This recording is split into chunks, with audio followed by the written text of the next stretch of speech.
Bismillahirrahmanirrahim. Assalamualaikum warahmatullahi wabarakatuh. Alhamdulillahilladzi alafa baina qulubina fa asbahna bi ni'matihi ikhwana. Asyhadu an la ilaha illallah wahdahu la syarika lah wa asyhadu anna Muhammadan abduhu wa rasuluhu la nabiyya ba'dah. Allahumma shalli wa sallim ala sayyidina Muhammad wa ala alihi wa sahbihi ajma'in, amma ba'du. Ma'asyiral muslimin wal muslimat rahimakumullah.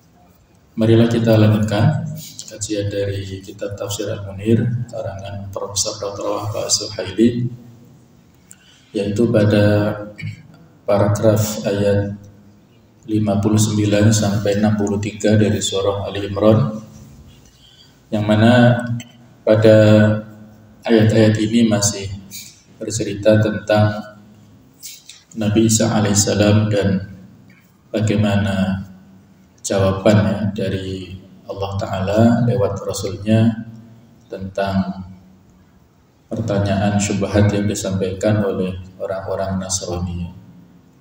Mari kita baca bersama-sama ayat ini untuk menambah keberkahan majelis kita ya.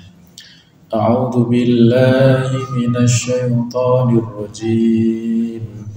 Bismillahirrahmanirrahim. Inna mathala Isa 'indallahi kamathali Adam khalaqahu min turabin thumma qala lahu kun fayakun. Al-haqqu min rabbika fala takum minal mumtarin.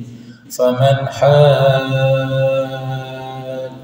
fihi min ba'di ma ja'aka minal 'ilm faqul ta'alaw nad'u abna'ana wa abna'akum wa nisa'ana wa nisa'akum wa anfusana wa anfusakum thumma nabtahil fanaj'al la'natallahi 'alal kadhibin. Inna hadha lahuwal qasasul haqq wa ma min ilahin illallah wa inna allaha lahuwal azizul hakim. Fa in tawallaw fa inna allaha alimun bil mufsidin. Subhanallah. Inna mathala Isa, sesungguhnya perumpamaan penciptaan Isa indallah bagi Allah Subhanahu wa taala adalah kamathali Adam, seperti penciptaan Nabi Adam alaihissalam. Khalaqahu, dia Allah taala menciptakannya, min turab, dari tanah. Summa, kemudian qala lahu, Allah berfirman, berkata kepadanya, kun, jadilah, fayakunu, maka jadilah sesuatu itu. Al-haqqu, kebenaran itu adalah mir rabbika, dari Tuhanmu. Fala takum minal mubtarin, maka janganlah engkau wahai Muhammad termasuk orang-orang yang ragu. Faman hajaka fi, maka barang siapa yang membantahmu di dalam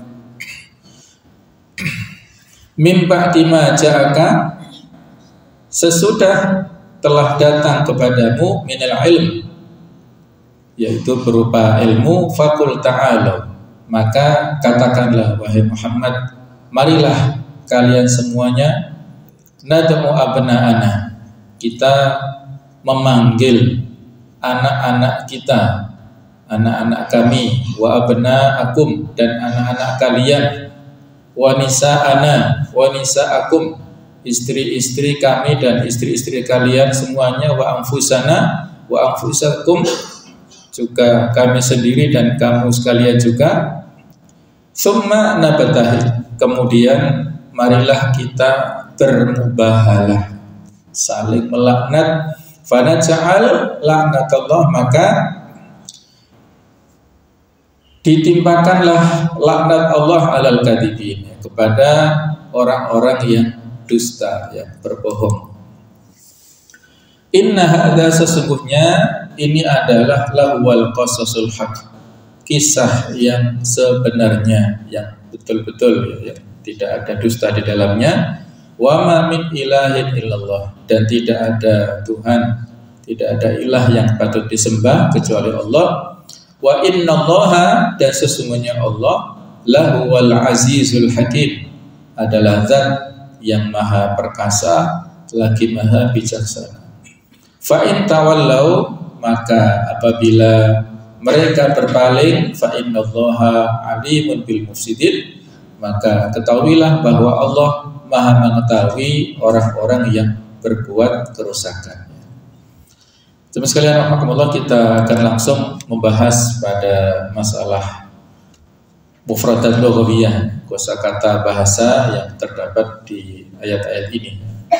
Kata atau kalimat inna mathala Isa, sesungguhnya permisalan Isa adalah sesuatu yang aneh atau keadaan yang memukau dan luar biasa. Sedangkan kalimat indallahi kamathali Adam, di sisi Allah seperti permisalan Nabi Adam. Maksudnya adalah seperti halnya Nabi Adam yang diciptakan tanpa ayah dan ibu. Ini merupakan sebuah bentuk penyerupaan sesuatu yang aneh dengan sesuatu yang lebih aneh lagi. Dan hal ini bertujuan agar apa yang disampaikan lebih kuat tertanam di dalam jiwa dan lebih bisa mementahkan perkataan dari lawan, sesuai dengan nanti kita sampaikan latar belakang turunnya ayat ini.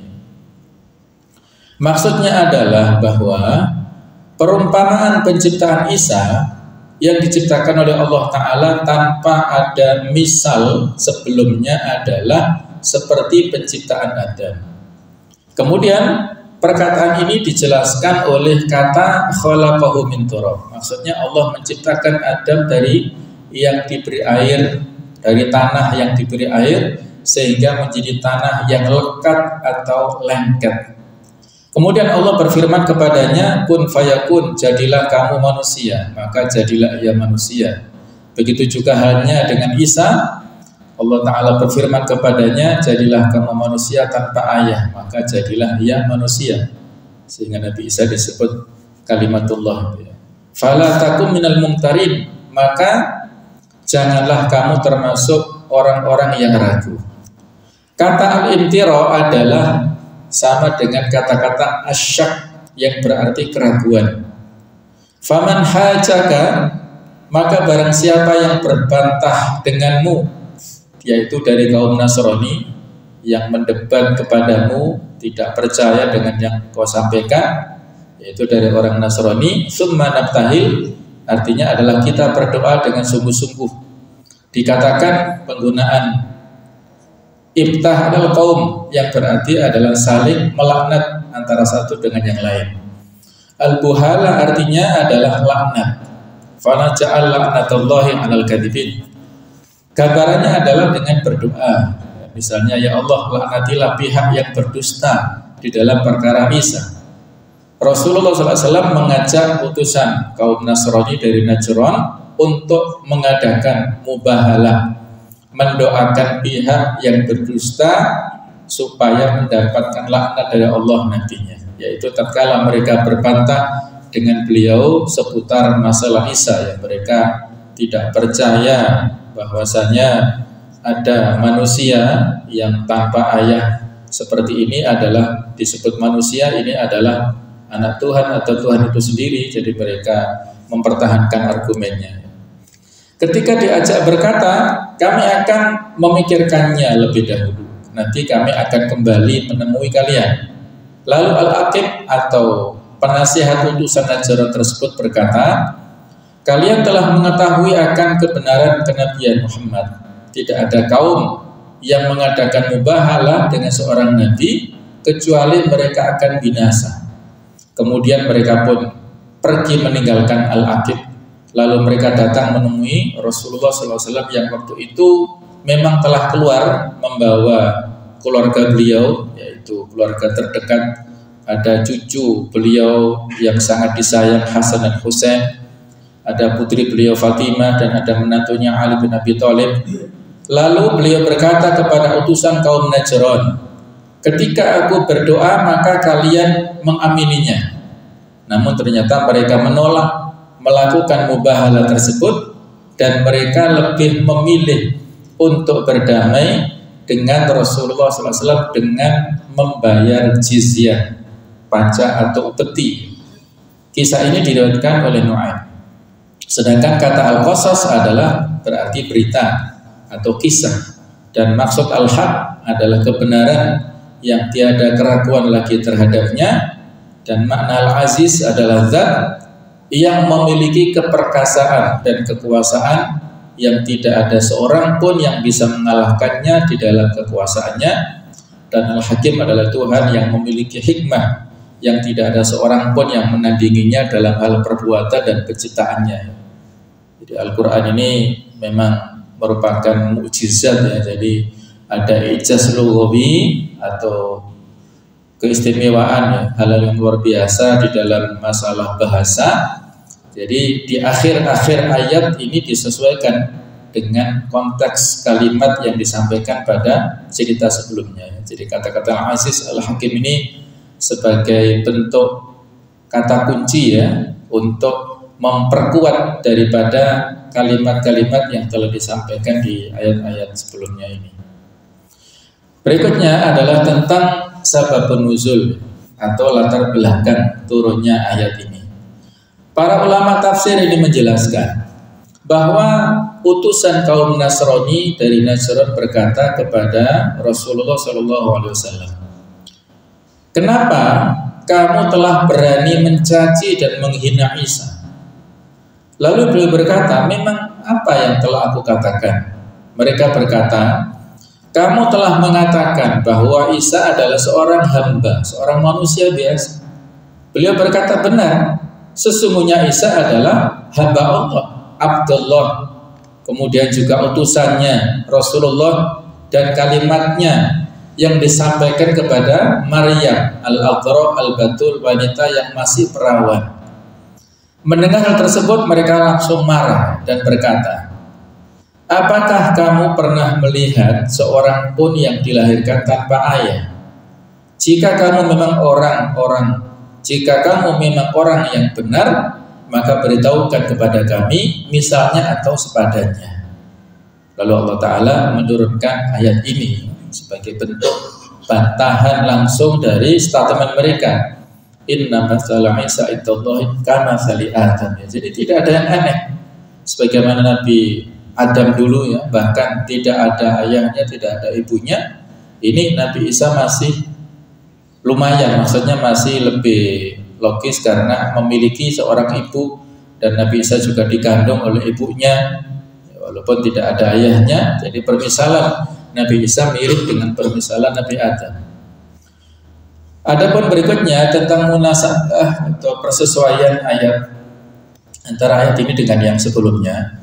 Sebelumnya Allah telah menyebutkan kisah tentang Nabi Isa dan ibunya, tentang kaumnya yang sebagian beriman dan sebagian lainnya kufur. Yang orang-orang kafir adalah orang-orang Yahudi, kemudian yang beriman adalah para al-Hawariyun. Dalam kesempatan ini Allah menyebutkan tentang kelompok ketiga, yaitu kelompok yang tidak kufur kepada Nabi Isa, tetapi juga tidak beriman dengan keimanan yang benar. Akan tetapi mereka justru terkena fitnah oleh keadaan Nabi Isa yang dilahirkan tanpa ayah. Kelompok ketiga ini menyangka bahwa maksud julukan Nabi Isa bahwa ia adalah kalimatullah dan ruhullah adalah bahwa Allah masuk dan menyatu ke dalam tubuh Maryam, bahwa kalimatullah menjelma di dalam diri Nabi Isa, sehingga dengan begitu jadilah ia manusia sekaligus Tuhan yang memiliki tabiat ganda. Jadi ada sifat kemanusiaan dan ada sifat ketuhanan menyatu dalam diri Nabi Isa ini. Lalu Allah membantah persangkaan mereka ini dengan menjelaskan bahwa penciptaan Adam jauh lebih aneh dibandingkan penciptaan Isa. Kalau memang suatu keanehan itu dianggap keajaiban dan ada unsur ketuhanan di dalamnya, maka yang terjadi pada Nabi Adam justru lebih hebat. Artinya Nabi Adam kalau diposisikan seperti Isa ini lebih layak, ya dalam tanda kutip tentunya ya. Dengan persangkaan mereka ada unsur-unsur sifat ketuhanan daripada Nabi Isa ya. Jadi inilah bantahan yang disampaikan oleh Allah Ta'ala dalam ayat-ayat ini ya. Berikutnya at-tafsir wal bayan, tafsir dan penjelasan dari ayat-ayat ini. Sesungguhnya keadaan Nabi Isa alaihissalam menegaskan akan kekuasaan Allah, yaitu bahwa ia diciptakan tanpa ayah seperti Adam yang diciptakan tanpa ayah dan ibu. Akan tetapi diciptakan dari tanah. Kemudian Allah berfirman kepadanya, kun fayakun, jadilah kamu manusia, maka jadilah ia seorang manusia. Maksudnya Allah menciptakan Adam dengan meniupkan ruh ke dalam tubuhnya.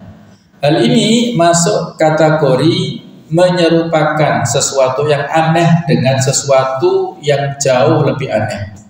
Titik persamaannya adalah bahwa Isa alaihissalam diciptakan tanpa ayah seperti halnya Adam. Tidak di dalam hal bahwa Adam diciptakan dari tanah.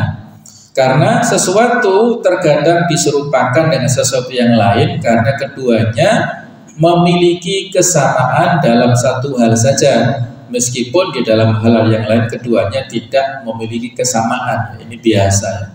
Dalam satu sumber hukum ada namanya qiyas analog, juga seperti ini, tidak persis sama, tapi ada unsur-unsur kemiripan. Jadi ini sudah wajar dalam hal penggunaan kalimat-kalimat seperti ini.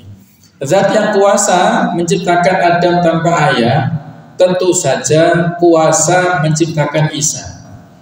Jika seandainya boleh menganggap Isa sebagai putra Tuhan hanya karena ia diciptakan tanpa ayah, maka tentu saja Adam lebih layak dan lebih berhak untuk dianggap sebagai putra Tuhan. Karena justru Adam diciptakan tanpa ayah dan ibu, sedangkan Isa hanya diciptakan tanpa ayah saja. Namun telah disepakati bersama bahwa menganggap Adam sebagai putra Tuhan adalah sebuah anggapan yang batil dan keliru. Kalau begitu adanya, maka menganggap Isa adalah putra Tuhan tentunya jauh lebih batil dan keliru.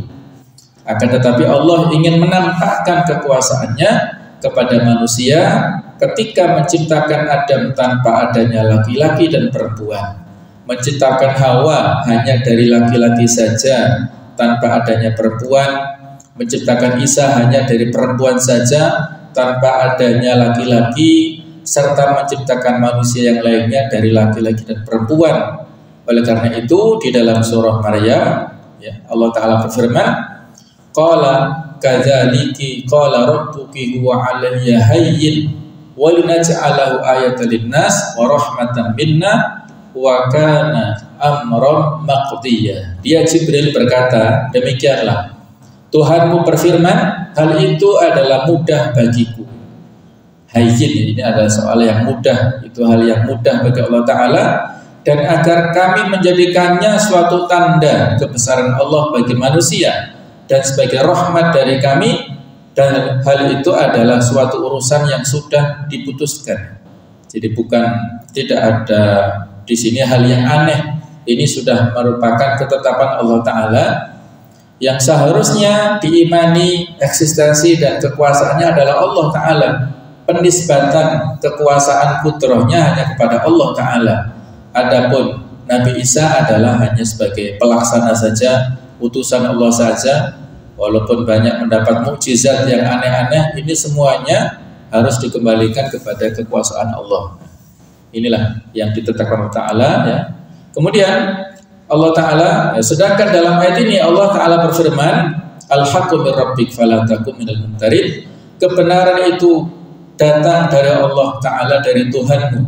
Kata-kata min rabbika ini ada unsur pengagungan ya kepada Rasulullah SAW. Menisbatkan Rabb di sini disandarkan, diidhofakan kepada K di sini adalah Rasulullah sebagai mukhatabnya yang diajak bicara. Ini mengangkat derajat Rasulullah SAW, dan memang seperti inilah banyak ayat ya, sehingga Allah mengatakan di surat Asy-Syarah wa rafa'na laka dzikra, dan kami angkat untukmu penyebutanmu. Di antara tafsirnya adalah kami angkat penyebutanmu adalah tidaklah Allah Ta'ala dalam banyak ayat menyebutkan tentang Allah Ta'ala kecuali sesudah atau sesudahnya itu disebutkan tentang Rasulullah. Jadi banyak sekali ayat-ayat yang menyebutkan tentang itu, termasuk ini ya. Jadi kata Rabb adalah kembali pada Allah, sedangkan Ka adalah kepada Rasulnya, menyebutkan keutamaan Rasulullah SAW. Apa yang aku kisahkan kepadamu wahai Muhammad tentang Isa dan ibundanya Maryam ini adalah benar, bukan apa yang diyakini oleh kaum Nasrani bahwa Al-Masih adalah Tuhan, juga bukan apa yang dipersangkakan oleh kaum Yahudi bahwa Maryam telah melakukan perzinahan. Jadi ada dua kelompok yang ekstrim ini ya. Ekstrim kiri orang-orang Yahudi yang selalu memusuhi ya, dan bahkan ingin merencanakan pembunuhan kepada Nabi Isa, dan ada ekstrim yang lainnya orang-orang Nasrani yang mengkultuskan Nabi Isa melebihi dari batas kemanusiaan sampai batas ketuhanan. Oleh karena itu, janganlah kamu ragu terhadap perkara Isa dan Maryam setelah datang kepadamu ilmu yang membuatmu yakin tentangnya. Larangan ini bertujuan untuk membangkitkan di dalam jiwa Nabi Muhammad SAW dan umat beliau kesadaran dan keyakinan tentang keharusan berpegang teguh kepada keyakinan dan kepercayaan kepada apa yang disampaikan oleh Tuhan. Jadi maksudnya adalah tetaplah berpegang teguh kepada keyakinanmu dan kepercayaanmu kepada kebenaran, dan menjauhi keraguan tentang masalah ini. Atau pesan ini memang ditujukan kepada Nabi Muhammad SAW, tetapi sebenarnya yang dimaksudkan adalah umat beliau. Karena Nabi Muhammad SAW tidak sedikit pun memiliki keraguan terhadap kebenaran tentang diri Isa, dan inilah yang lebih tepat ya, apa yang disampaikan pesan-pesan Allah Ta'ala dalam ayat Al-Quran itu adalah pesan-pesan kepada kita semuanya sebagai umatnya. Ketika Allah memberikan pesan, tidak boleh meragukan kebenaran yang datang dari Allah. Kita pun juga demikian ya. Dalam beragama kita pun juga tidak boleh ragu-ragu ya, walaupun ada berbagai macam versi ya, penafsiran tentang ayat tertentu, tentang hadis tertentu yang menjadikan kesimpulan berbeda-beda di kalangan kelompok-kelompok kaum muslimin. Tetapi dengan selalu kita belajar dan terus belajar mengembalikan segala sesuatu kepada rujukan-rujukan yang tepat, insya Allah kita meyakini bahwa apa yang kita ikuti itu adalah benar. Walaupun kita tidak boleh mengklaim paling benar, yang lain salah, tidak boleh ya. Tetapi kita harus yakin apa yang kita ikuti itu adalah sebuah kebenaran. Ya, itulah yang diinginkan terutama di sini dalam bab akidah. Bab akidah ini makomnya adalah harus hakul yakin ya, betul-betul ada pada tingkat keyakinan yang mendalam. Tidak boleh ada unsur taklid, ikut-ikutan saja, atau hanya mengikuti ya tanpa memiliki dasar ya. Jadi itu persoalan akidah penting, harus dilandasi dengan ilmu. Maka oleh karena itu, jika ada orang yang berbantah denganmu seputar Isa alaihissalam, setelah datangnya pengetahuan tentang hak dan yakin ini, maka ajaklah mereka untuk mengadakan mubahalah, yaitu berdoa kepada Allah Subhanahu wa Ta'ala dengan sungguh-sungguh agar pihak yang berdusta dilaknat dan diusir dari rahmat Allah. Jadi ayat ini disebut ayatul mubahalah. Jadi ayat yang menjadi referensi, dalil atau dasar tentang dibolehkannya mubahalah, terutama dalam masalah akidah.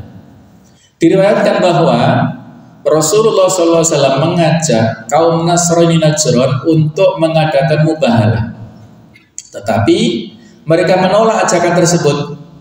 Disebutkan di dalam Sirah Ibnu Ishaq bahwa pada tahun ke-9 ada utusan kaum Nasrani Najran yang berjumlah 60 orang datang kepada Rasulullah SAW. Di antara mereka ada 14 orang yang menjadi pemuka mereka. Di antara mereka adalah Al-Aqib yang bernama Abdul Masih. Ia adalah pimpinan dan penasihat kaum, yaitu bahwa kaum tidak bertindak kecuali berdasarkan pandangan dan nasihatnya ini. Di antara mereka juga terdapat ulama mereka, yaitu Al-Aiham. Juga ada pimpinan uskup mereka, yaitu Harithah bin Alqamah, saudara laki-laki Bakar bin Wa'il. Lalu pada waktu asar mereka masuk ke dalam masjid Rasulullah SAW. Kemudian mereka mengerjakan sholat mereka dengan menghadap ke timur. Jadi aneh sholatnya. Memang mereka pura-pura, padahal di sini mereka beda ya, menghadap ke timur. Kemudian setelah itu mereka berbicara kepada Rasulullah SAW dan mengatakan bahwa Isa adalah Tuhan, ia adalah putra Tuhan dan ia adalah salah satu dari yang ketiga, Tsalitsu Tsalatsa. Lalu Allah menurunkan ayat untuk membantah mereka. Jadi disebutkan di dalam riwayat ini, Ja'al Aqib wa Sayyid sahiba Najran ila Rasulullah SAW yuridani an yula'ina. Diceritakan dalam Imam Bukhari dan Muslim, Tirmidzi, An-Nasai dan Ibnu Majah. Pimpinan dan wakil pimpinan kaum Najran datang kepada Rasulullah untuk mengadakan mubahalah dengan beliau. Faqala ahaduhuma li sahibihi. Maka salah satu dari keduanya itu berkata kepada temannya, la taf'al, jangan kamu lakukan. Maksudnya melakukan mubahalah dengan Rasulullah, jangan teruskan. Fa wallahi la in kana nabiyyan fala annahu la nuflihu nahnu wala aqibuna min ba'dina. Karena sesungguhnya demi Allah, jika memang Muhammad adalah seorang nabi, lalu kita mengadakan mubahalah dengannya, maka kita dan orang-orang yang datang setelah kita tidak akan selamat. Ini juga disampaikan oleh Abdullah bin Abbas, seandainya mereka meneruskan mubahalah kepada Rasulullah, maka niscaya mereka pada saat pulang tidak menemukan harta bendanya, artinya semuanya sudah lenyap binasa. Bahkan tidak ada orang-orang Nasrani sesudahnya, habis semuanya. Itu yang diperingatkan oleh sebagian di antara mereka. Maka faqala, maka keduanya mengatakan ini, inna nu'tika ma sa'altana. Wahai Rasulullah, wahai Nabi Muhammad, dan mereka tidak meyakini Nabi sebagai Rasul. Jadi mereka berkata, kita akan memenuhi, memberikan kepadamu apa yang kamu minta kepada kami. Maksudnya adalah jizyah atau upeti tadi ya. Wa ba'ats ma'ana rajulan aminan, dan utuslah kepada kami seorang yang amin, orang yang bisa dipercaya. Wala tab'ats ma'ana illa aminan, janganlah mengutus bersama kami kecuali orang yang amin. Maka beliau mengatakan ya, ini ya. Lalu Rasulullah berkata kepada mereka, aku akan mengutus bersama kalian seorang yang benar-benar amin. Jadi pada saat itu Rasulullah memberikan janji, la ab'atsanna ma'akum rajulan aminan haqqo amin. Aku akan mengutus kepada kalian seorang yang betul-betul bisa dipercaya. Fastashrafa lahu ashabu Rasulullah SAW ya. Jadi pada saat itu para sahabat Nabi berharap-harap supaya dirinya lah yang ditunjuk, karena disebut orang yang amin, yang bisa dipercaya ya. Maka ternyata pada saat itu Rasulullah mengatakan, kum ya Abu Ubaidah bin Jarrah ya.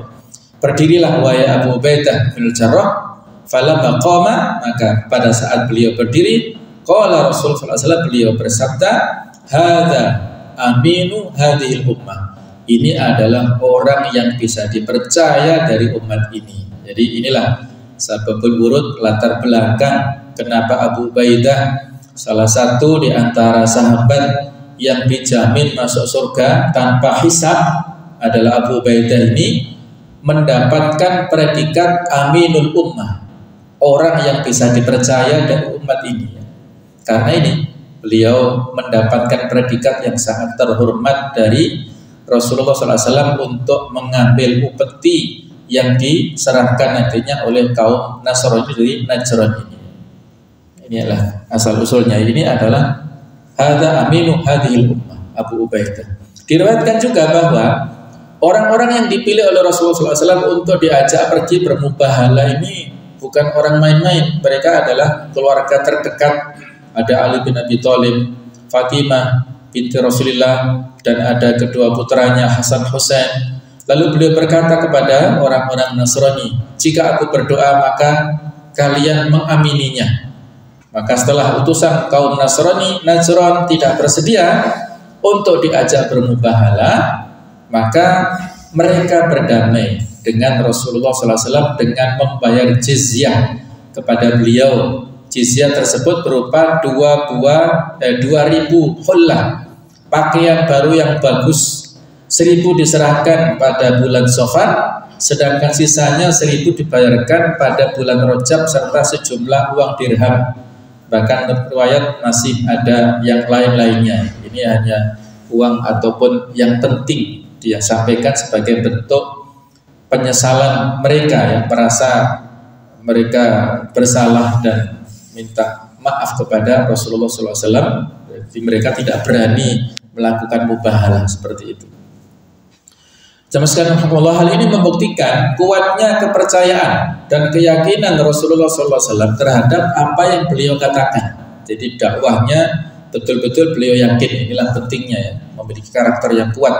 Hal ini juga menunjukkan bahwa ketidakberanian mereka melakukan mubahalah merupakan sebuah sikap yang melihat akan adanya ancaman bahaya yang pasti akan menimpa mereka jika tetap melakukan mubahalah, serta membuktikan bahwa mereka memang tidak memiliki dasar dan bukti yang kuat lagi nyata di dalam apa yang mereka publikasikan.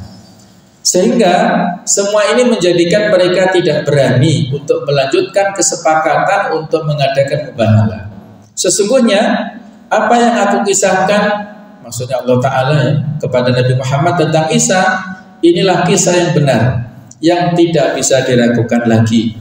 Bukan apa yang disangkakan oleh kaum Nasrani bahwa Isa adalah Tuhan dan putra Tuhan. Juga bukan apa yang dituduhkan kaum Yahudi bahwa ia adalah putra hasil perzinahan. Na'udzubillah. Tidak ada Tuhan kecuali Allah, Zat yang maha perkasa, yang tidak ada seorang pun bisa mengalahkannya, lagi memiliki hikmah yang meletakkan setiap sesuatu pada tempatnya yang benar dan sesuai. Maka setelah semua ini, jika mereka tetap berpaling dari mengikutimu dan membenarkanmu, tidak bersedia untuk mengikrarkan keesaan Allah, serta tidak bersedia untuk bermubahalah, sesungguhnya Allah Maha tahu tentang orang-orang yang berbuat kerusakan dan akan memberi mereka balasan dengan hukuman yang sangat berat. Bahkan menurut riwayat ya, beliau mengatakan dalam riwayat, Allah alam sejauh mana kebenarannya, kalau diteruskan mereka berani bermubahalah, maka dampak buruk akan mereka dapatkan. Mereka akan menjadi ya seperti monyet-monyet ya. Seperti itu dalam riwayat lain, Allah alam ya. Setiap orang yang berpaling meninggalkan kebenaran dan memilih kebatilan, maka ia disebut al-mufsid, yaitu orang yang melakukan kerusakan. Allah Maha Kuasa atas semua itu, tidak ada sesuatu pun yang tidak bisa dia lakukan. Jadi mufsid bukan semata-mata orang yang berbuat anarkis dari sisi fisik ya, tetapi mufsid yang lebih berat adalah sisi ideologi, sisi yang bisa merusak pemikiran umat Islam, ataupun memiliki pemikiran yang kotor yang tidak sesuai dengan aturan-aturan yang benar. Berikutnya tentang fikul hayah awil ahkam, ya, fikih kehidupan atau hukum-hukum. Sesungguhnya keajaiban-keajaiban makhluk penciptaan seluruh alam dan perkara penciptaan semua ini menunjukkan dan membuktikan akan wujud Sang Khalik, yaitu Allah Ta'ala, seperti yang dijelaskan oleh surah Al-An'am ayat 73. Dialah yang menciptakan langit dan bumi dengan benar. Ketika dia berkata jadilah, maka jadilah sesuatu itu firman-Nya adalah benar, dan miliknya lah segala kekuasaan pada waktu sangkakala ditiup, dan dia mengetahui yang gaib dan yang nyata. Dialah yang maha bijaksana lagi maha teliti. Di antara ciptaan Allah adalah menciptakan manusia berdasarkan proses yang normal, yang biasa berlaku melalui ayah dan ibu, maupun melalui proses yang tidak biasa seperti penciptaan Adam, Hawa, dan Isa. Titik persamaan di antara ketiganya adalah bahwa mereka sama-sama diciptakan tanpa ayah. Hal ini guna membantah utusan kaum Nasrani dan Najran yang mengingkari perkataan Rasulullah SAW tentang Isa, yaitu bahwa Isa adalah hamba Allah dan kalimatnya. Lalu mereka berkata, kalau begitu coba beritahukan kepada kami siapa yang diciptakan tanpa ayah. Lalu Rasulullah berkata kepada mereka, Adam. Siapakah ayahnya? Apakah kalian merasa heran terhadap proses penciptaan Isa yang tanpa ayah? Adam justru diciptakan tanpa ayah dan ibu. Ayat Al-Mubahalah adalah batas penentu berakhirnya perdebatan, karena laknat yang ditimbulkan dari mubahalah benar-benar akan terbukti menimpa kepada pihak yang berdusta. Ayat mubahalah ini merupakan salah satu tanda kenabian Rasulullah SAW, karena beliau mengajak mereka untuk bermubahalah. Namun mereka tidak berani melayaninya dan lebih memilih untuk berdamai dan membayar jizyah setelah pimpinan dan penasihat mereka Al-Aqib mengatakan kepada mereka bahwa jika mereka melayani ajakan Rasulullah tersebut untuk mengadakan mubahalah, maka mereka akan mendapatkan bencana besar, karena Nabi Muhammad SAW memang seorang Nabi dan Rasul. Jadi dalam sejarah ada beberapa bukti ya bahwasanya mubahalah ini dilakukan oleh sebagian ulama kepada para penentangnya. Ibnu Hajar dalam kitab Fathul Bari menyampaikan pernah bermubahalah dengan penentangnya yang menyimpang, maka tidak selang hanya sekitar 2 bulan saja, akhirnya penentangnya ini ya mendapatkan laknat dari Allah Ta'ala dan tewas, meninggal. Kemudian yang berikutnya, periode yang berikutnya adalah ada tokoh yang mengaku nabi, yaitu Mirza Ghulam Ahmad. Barangkali kita kenal namanya ya. Mirza Ghulam Ahmad ini adalah tokoh yang merupakan pendiri aliran Ahmadiyah. Jadi dia mengklaim sebagai seorang nabi ya. Nah, ternyata ditentang oleh seorang ulama yang bernama Syekh Sanaullah.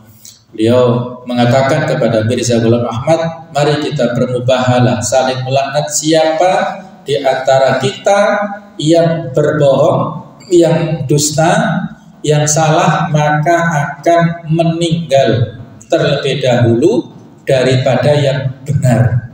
Nah, ternyata tidak lama kemudian, hanya sekitar 2 bulan sesudah terjadinya mubahalah ini, yaitu Mirza Ghulam Ahmad ini meninggal karena penyakit kolera. Meninggalnya di toilet, di WC, dalam keadaan hina karena baunya busuk, sehingga orang-orang tidak mau untuk mengurus jenazah.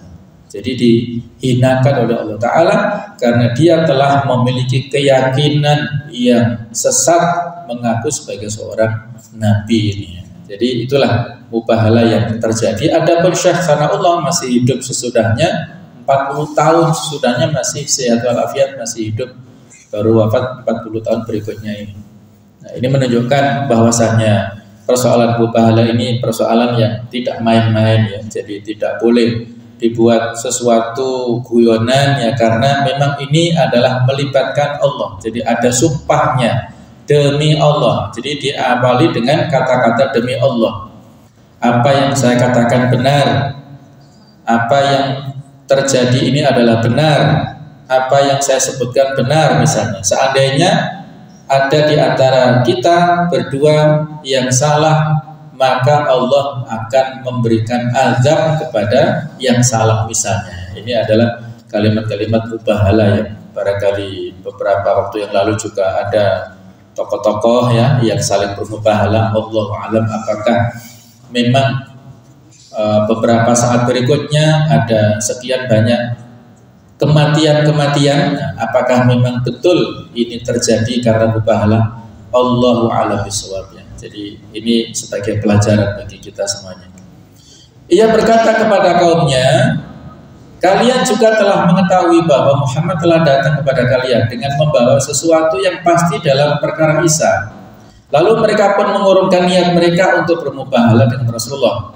Dan mereka pun lebih memilih kembali pulang serta berdamai dengan keharusan membayar jizyah kepada Rasulullah berupa 2000 hullah, yaitu pakaian yang bagus tadi. 1000 dibayarkan pada bulan Safar, sedangkan sisanya yang 1000 lagi dibayarkan pada bulan Rajab. Sebagai ganti mereka tidak bersedia masuk Islam. Tapi menurut riwayat, Allah alam sejauh mana kebenarannya, ada di antara tokoh mereka ini yang pada akhirnya sebagian masuk Islam. Allahu a'lam. Jadi mudah-mudahan saja riwayat itu benar ya. Jadi kalau di sini disebutkan karena saat itu mereka tidak bersedia masuk Islam, maka mereka membayar jizyah atau upeti. Nah, kemudian teman sekalian, ayat nad'u abna'ana wa abna'akum. Kita memanggil anak-anak kami dan anak-anak kalian. Dan sabda Rasulullah SAW tentang cucu beliau yaitu Hasan, sesungguhnya putraku ini akan menjadi sayyid, seorang pemimpin, menunjukkan kekhususan penyebutan Hasan dan Husain sebagai dua putra atau cucu Rasulullah yang tidak yang lainnya. Disebutkan dalam hadis, kullu sababin wa nasabin yanqati'u yaumil qiyamah illa sababi wa nasabi. Sesungguhnya setiap hubungan kekerabatan dan setiap hubungan nasab kelak di hari kiamat akan terputus kecuali kerabat dan nasabku, yaitu anak turun dzurriyyah Rasulullah SAW itu adalah abadi ya. Nah, ini adalah hadis yang diceritakan oleh At-Tabrani, kemudian Al-Hakim dan Al-Baihaqi dari Umar.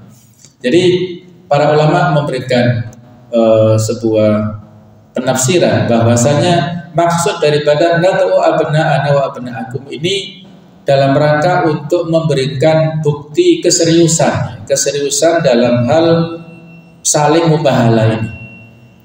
Walaupun resikonya itu tidak menimpa kepada keluarga ini. Jadi kalau saling bermubahalah, resikonya kepada masing-masing aktor ini, yaitu si fulan A dan si fulan B ini saja, masing-masing saja. Adapun keluarganya ini tidak ikut terlibat ya. Kecuali kalau kalimatnya apabila aku salah, aku dan anak turunku akan mati. Nah misalnya kalau seperti itu beda lagi. Tapi kalau sama-sama secara harfiah mubahalah, maka yang kena dampaknya adalah masing-masing dari yang saling melarat ini. Adapun memanggil anak-anak kemudian kerabat dekat ini dalam rangka menguatkan keseriusan daripada yang mengatakan ya, mubahalah tersebut.